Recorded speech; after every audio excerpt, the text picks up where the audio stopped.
Hello friends, मैं राकेश तिवारी और मेरे फिजिक्स क्लास में आपका बहुत बहुत स्वागत है। आज हम पहला लेक्चर स्टार्ट कर रहे हैं, अध्याय 1 विद्युत आवेश और क्षेत्र। आज इसके बारे में पूरा अध्ययन करेंगे। चलिए आज की क्लास स्टार्ट करते हैं। पिछली क्लास में क्या डाउट था कि सिलेबस को लेकर के, कि सिलेबस में कुछ परिवर्तन हो रहा है क्या। अगर कुछ परिवर्तन होता भी है तो उसको आपको बाद में अपडेट कराया जाएगा। आज की क्लास में हम क्या क्या पढ़ेंगे, तो आज की क्लास में ये टॉपिक्स लिखा हुआ है, आप इसके स्क्रीनशॉट ले लीजिए। आज हम इसको सभी को क्या करेंगे, डिटेल वाइज पढ़ेंगे। ठीक है, चलिए स्टार्ट करते हैं। घर्षण विद्युत।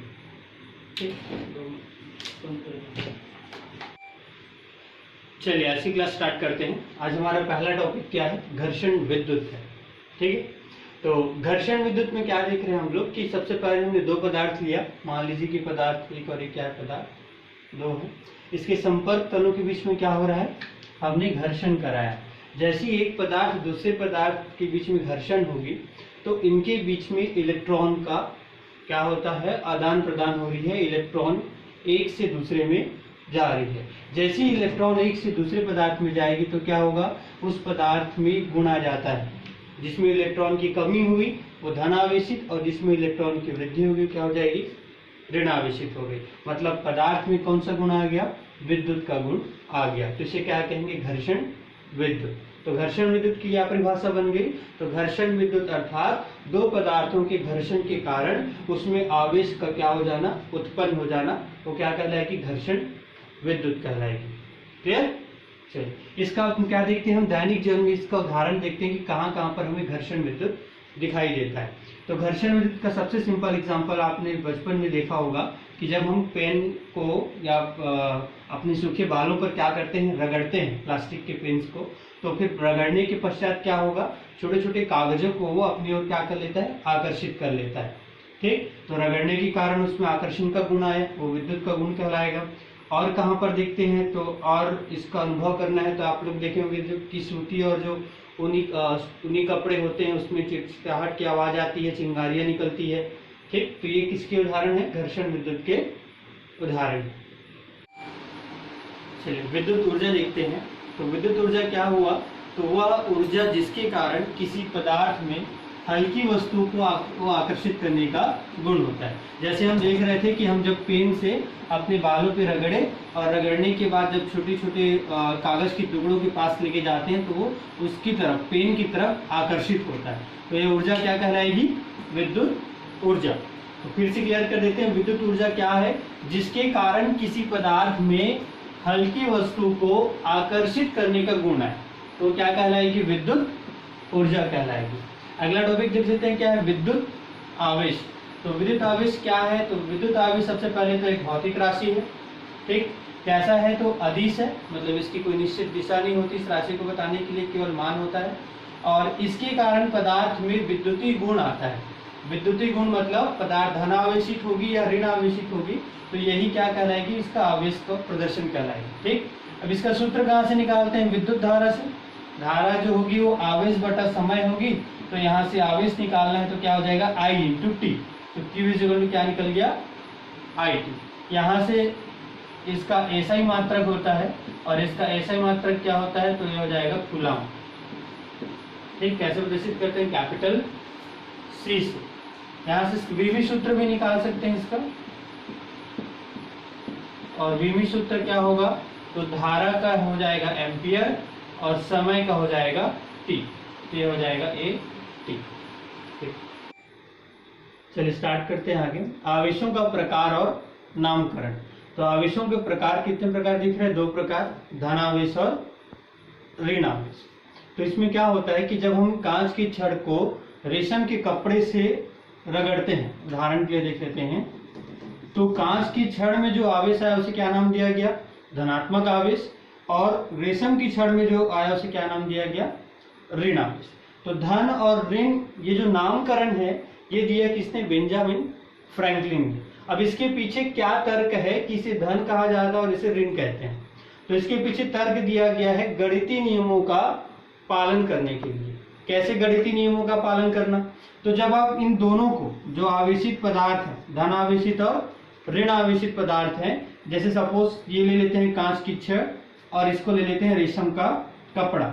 इसमें धन आवेश और इसमें ऋण आवेश है। जब हम इन दोनों को जोड़ेंगे तो जोड़ने के बाद अब इसमें आवेश कितना हो जाएगा, इसमें आवेश हो जाएगा 0। मतलब एक में मान लेते हैं +3 आवेश आया, किसमें, कांच में, और दूसरे में कितना आया, -3 आवेश आया रेशम में। और जब हम इनका योग करेंगे तो कितना मिला, 0। ठीक, ये नियम जो है ये गणितीय आधार पर ही समझाया जा सकता था, इसीलिए इसे धन और ऋण आवेश नाम दिया गया। क्लियर? चलिए आगे देखते हैं आवेशों से संबंधित नियम। क्या नियम दिए गए, तो भाई सिंपल सा नियम है, समान आवेशों में क्या होगा, प्रतिकर्षण होगी। मतलब धन आवेश आएंगे, 2 धनात्मक आवेश होंगे तो उसमें प्रतिकर्षण का गुण होगा, और जो विपरीत आवेश होंगे, धन और ऋण आवेश, तो उनमें क्या होगी, आकर्षण का गुण होगा। ठीक, चलिए नेक्स्ट टॉपिक करते हैं, आवेश उत्पत्ति का इलेक्ट्रॉनिक सिद्धांत। इसमें देखो मैंने क्या लिखा है, 3 स्टेप में इसका वर्णन है, ये पहला, दूसरा और तीसरा। ध्यान से देखिएगा। सबसे पहले हमने क्या लिया, पदार्थ किससे मिलकर के बना होता है, तो सिंपल सी बात है, अणुओं से मिलकर बना होता है।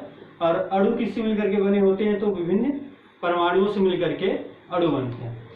परमाणु के अंदर देख लेते हैं तो क्या है, परमाणु के अंदर में आपको पता है इलेक्ट्रॉन होते हैं, प्रोटॉन्स होते हैं और न्यूट्रॉन्स होते हैं, मूल कण बोलते हैं। इलेक्ट्रॉन ऋण आवेशित होता है, प्रोटॉन धन आवेशित होता है। जितने इलेक्ट्रॉन्स होते हैं उतने ही क्या होते हैं, प्रोटॉन होते हैं। मतलब धन आवेश और ऋण आवेश क्या होते हैं, आपस में बराबर होते हैं प्रारंभिक अवस्था में। इसलिए पदार्थ प्रारंभिक अवस्था में कैसा है, विद्युत रूप से उदासीन है।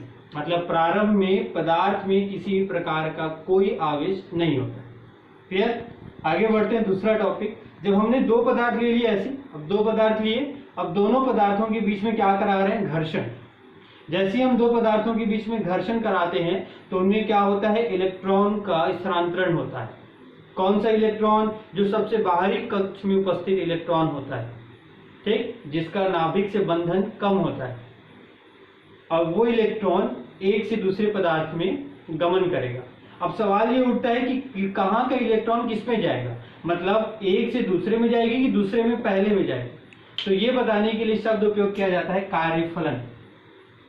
कार्यफलन क्या है, तो कार्यफलन का मतलब है कि किसी पदार्थ से, जैसे मान लेते हैं पहला पदार्थ, तो पहले पदार्थ से इलेक्ट्रॉन को निकालने के लिए आवश्यक जो ऊर्जा होगी उसे क्या कहेंगे, कार्यफलन। पदार्थ से इलेक्ट्रॉन को निकालने के लिए आवश्यक ऊर्जा, नाभिक से बंधन तोड़ने के लिए। तो जिसका कार्यफलन कम होगा, मतलब वो आसानी से इलेक्ट्रॉन त्याग देगा, तो जैसे ही इलेक्ट्रॉन त्यागेगा क्या बन जाएगा, धन आवेश। इसके विपरीत जिसका कार्यफलन अधिक होगा वो इलेक्ट्रॉन ग्रहण करेगा, और इलेक्ट्रॉन ग्रहण करके क्या हो जाएगा, ऋण आवेशित हो जाएगा। ठीक, इस प्रकार हम देखेंगे कि पहला पदार्थ क्या हो गया, धन आवेशित हो गया क्योंकि उन्होंने इलेक्ट्रॉन त्याग दिया। दूसरा पदार्थ क्या हो गया, ऋण आवेशित हो गया क्योंकि इलेक्ट्रॉन ग्रहण कर लिया। यहाँ एक बात विशेष तौर पे ध्यान देना कि जितना पहला पदार्थ धन आवेशित होगा उतना ही दूसरा पदार्थ क्या होगा, ऋण आवेशित होगा। मतलब पहले पदार्थ में अगर धन आवेश की मात्रा +5 है आवेश, तो दूसरे पदार्थ में कितना होगा, -5, ताकि दोनों का योग करेंगे तो कितना हो जाएगी, फिर से 0 हो जाएगी। ये क्या है, ये आवेश उत्पत्ति का इलेक्ट्रॉनिक सिद्धांत। ठीक, चलिए अगला टॉपिक करते हैं, पदार्थों का वर्गीकरण किसके आधार पर, विद्युत से संबंधित गुण के आधार पर। तो मुख्यतः 3 है। सबसे पहले चालक, दूसरा अर्धचालक और तीसरा विद्युत रोधी। चालक क्या होंगे, तो चालक आप सभी जानते हैं, चालक मतलब जिसमें आवेश का गमन हो, मतलब जो आवेश को अपने से क्या हो, प्रवाहित होने दे। क्यों प्रवाहित होने देती, क्योंकि इसमें मुक्त इलेक्ट्रॉन होता है। अब सवाल ये उठता है सर ये मुक्त इलेक्ट्रॉन क्या है, तो मुक्त इलेक्ट्रॉन मतलब होगा कि पदार्थ के सबसे बृहत्तम कोश, तो सबसे बाहरी कोश में जो इलेक्ट्रॉन होते हैं जिनका बंधन नाभिक से टूट गया होता है, ठीक, तो वो क्या कहलाएंगे, वो इलेक्ट्रॉन कहलाते हैं मुक्त इलेक्ट्रॉन। तो जिसमें मुक्त इलेक्ट्रॉन पाया जाता है वो चालक होते हैं। तो चालक के क्या गुण हुए, चालक में मुक्त इलेक्ट्रॉन होता है, चालक मुक्त इलेक्ट्रॉन है मतलब इसका प्रतिरोध क्या है, न्यूनतम है, मतलब इसे धारा के मार्ग में जो अवरोध आएगी वो कम आएगी, ठीक, और आवेश का गमन होगा। तो ये तीनों गुण जिसमें समाहित है वो क्या है, चालक। उदाहरण देख लेना कुछ, मानव शरीर, हमारा शरीर पृथ्वी एक चालक है, ठीक ठीक वैसे ही आपका धातु में और गीले रखे, बुक में और एग्जाम्पल दिए, एक बार पढ़िएगा। अब आते हैं अर्धचालक। अर्धचालक से पहले क्या देख लेते हैं, विद्युत रोधी देख लेते हैं, क्योंकि जो चालक का विपरीत क्या है, विद्युत रोधी। विद्युत रोधी को अपन को चालक भी बोलते हैं। तो जो गुण चालक में होते हैं, अगर इन गुणों को हटा दिया जाए या विपरीत कर दिया जाए तो क्या बन जाएगा, विद्युत रोधी बन जाएगा, ठीक। जैसे इसमें मुक्त इलेक्ट्रॉन पाया जाता है, विद्युत रोधी में मुक्त इलेक्ट्रॉन नहीं पाया जाएगा। चालक का प्रतिरोध न्यूनतम होता है, इसका प्रतिरोध अधिकतम होगा, ठीक। इसमें आवेश का गमन होता है और उधर आवेश का गमन बिल्कुल भी नहीं होगा, क्योंकि मुक्त इलेक्ट्रॉन नहीं है इसलिए आवेश का गमन नहीं होगा। उदाहरण देख लीजिएगा, इसमें कुछ लिखा हुआ है, प्लास्टिक वस्तुएं, लकड़ी, रबड़, कांच, ठीक। अब आते हैं अर्धचालक। तो अर्धचालक को मैंने क्या लिखा है, दोनों के बीच में लिखा हुआ है। इसका मतलब अर्धचालक का जो गुण होगा वो चालक और विद्युत रोधी के मध्य में होगा। इसमें प्रारंभिक में जब हम किसी परिपथ में अर्धचालक को लगाएंगे तो प्रारंभ में इसका गुण कैसा होता है, विद्युत रोधी के जैसा होता है, ठीक। लेकिन जैसे जैसे समय बीतता है ताप में वृद्धि होती है, और ताप में वृद्धि होने से किसके जैसा गुण प्रदर्शित करता है, चालक के जैसा गुण प्रदर्शित करता है, ठीक। क्यों, क्योंकि यहाँ पर एक संबंध होता है, वो है R व्युत्क्रमानुपाती 1/T। मतलब जब ताप बढ़ेगी तो इसका प्रतिरोध में क्या आएगी, कमी आएगी, ठीक। अब आपको लग रहा होगा सर ये कैसे हो गया, तो जब हम आगे इसको डिटेल पढ़ेंगे, एक एक का चैप्टर है, पूरा विद्युत धारा का चैप्टर है, अर्धचालक का चैप्टर है, तो जैसे जैसे पढ़ते जाएंगे वैसे वैसे आपको और क्लियर होते जाएंगे, ठीक। अभी स्टार्ट करते हैं भू संपर्कन या अर्थिंग, ठीक। अर्थिंग नाम से ज़्यादा आप लोग पहचानेंगे इसे। तो अर्थिंग क्या होती है, तो देखो इसको मैंने चित्र से समझाया है, ध्यान से देखिएगा। इसमें सबसे पहला चित्र हमने क्या लिया, कोई आवेशित पदार्थ, मान लेते हैं कि किसी पदार्थ में आवेश है, ठीक। उसके बाद हमने क्या किया, इस पदार्थ के दूसरे सिरे को हमने चालक तार की मदद से पृथ्वी से संपर्क करा दिया, मतलब पृथ्वी के अंदर उसको गड़ा दिया, ठीक। तो जैसे ही इस आवेशित पदार्थ को पृथ्वी से संपर्क कराएंगे चालक तार के द्वारा, तो इस पदार्थ में उपस्थित जो आवेश है उस आवेश को गमन करने के लिए एक रास्ता मिल जाएगी, और ये कहाँ चली जाएगी, पृथ्वी पर, ठीक। और जैसे हम इसका अर्थिंग हटाएंगे तो पदार्थ क्या हो गया, अनावेशित हो गई, अपनी प्रारंभिक अवस्था में आ गई। तो ये हुआ क्या, अर्थिंग का मतलब क्या हुआ, अर्थिंग का मतलब कि किसी आवेशित पदार्थ को जब किसी चालक तार की मदद से पृथ्वी से संपर्क कराते हैं तो पदार्थ का आवेश पृथ्वी पर चला जाता है और पदार्थ फिर क्या हो जाएगी, अनावेशित हो जाएगी। इस घटना को ही क्या कहते हैं, अर्थिंग कहते हैं, ठीक। इसका उपयोग कहाँ पे होता है, तो इसका उपयोग होता है हमारे घरों में। हमारे घरों में जो विद्युत उपकरण होते हैं उन वहां पर देखना अर्थिंग लगा होता है। तो ये क्या करती है, तो यह विद्युत उपकरण की सुरक्षा और उसे क्षति होने से बचाती है। कब क्षति होने से बचाएगी, जब अत्यधिक मात्रा में आवेश आ जाए, मतलब जब अचानक लोड बढ़ जाए या जब अधिक मात्रा में आवेश उत्पन्न हो जाते हैं बाहरी भाग में, तब वहां पर अर्थिंग क्या करती है, उस एक्सेस अमाउंट में जो चार्ज है उसे पृथ्वी पर ले जाएगी और उस उपकरण को क्षतिग्रस्त होने से बचाएगी। साथ ही साथ जो उपयोग करता है, मतलब हम लोग जिस उपकरण का उपयोग कर रहे हैं, तो उपयोगकर्ता की सुरक्षा के लिए आवश्यक होता है, ठीक। तो ये अर्थिंग टॉपिक।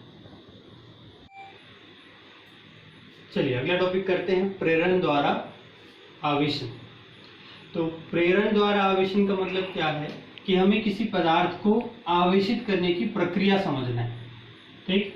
तो इसको मैं क्या किया हूँ, ये चित्र बनाए हूँ, आप कॉपी में ये चित्र बना लीजिएगा और ध्यान से देखिए एक एक चित्र का वर्णन। जैसे जैसे आप चित्र समझेंगे आपको ये टॉपिक अच्छे से क्लियर हो जाएगा। सबसे पहले क्या लिया गया है, अनावेशित पदार्थ लिए हैं। अनावेशित पदार्थ मतलब प्रारंभिक अवस्था में इस पदार्थ पर किसी भी प्रकार का कोई आवेश नहीं है। हमारा उद्देश्य है कि इस पदार्थ को फाइनली क्या करना है, ऋण आवेशित बनाना है, ठीक। ये आवेश प्रेरण का उद्देश्य है कि आपको कोई पदार्थ दे दिया गया है और आपको इसे ऋण आवेशित बनाना है, ठीक है। तो अब इसकी प्रक्रिया समझते हैं कैसा होगा। तो सबसे पहले हमने पदार्थ लिया उसको, अनावेशित पदार्थ। अब आते हैं दूसरे स्टेप में, स्टेप नंबर सेकंड। देखो हमने क्या किया है, इस अनावेशित पदार्थ के समीप में किसी धनावेशित पदार्थ को लाए। ठीक, अब सवाल ये उठता है सर धनावेशित को क्यों लाए? क्योंकि हमें पदार्थ को ऋणावेश बनाना है, इसीलिए धनावेशित पदार्थ को लाएंगे।